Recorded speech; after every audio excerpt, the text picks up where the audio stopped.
जय शिवराय.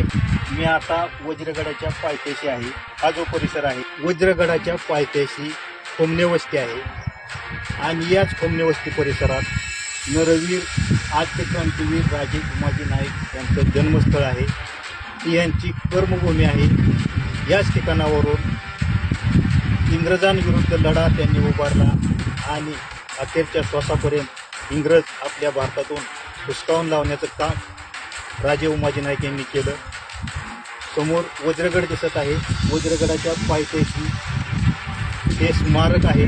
हे स्मारक जर पाहायला तुम्हाला येत असेल तर सासवडवरून नारायणपूर हा रोड आहे आणि पुरंदर किल्ल्याच्या जो बोर्ड आहे, कमान आहे, त्या कमानीपासून थोडंसं पुढं आल्यानंतर रोडवर नरवीर आद्य क्रांतीवीर राजे उमाजी नाईक यांचं स्मारकाकडे असा तो बोर्ड आहे. तिथून आल्यानंतर खोमनेवस्तीच्या किल्ल्याच्या जो वज्रगड आहे त्याच्या पायथ्याशी हे स्मारक आपल्याला पाहायला मिळते.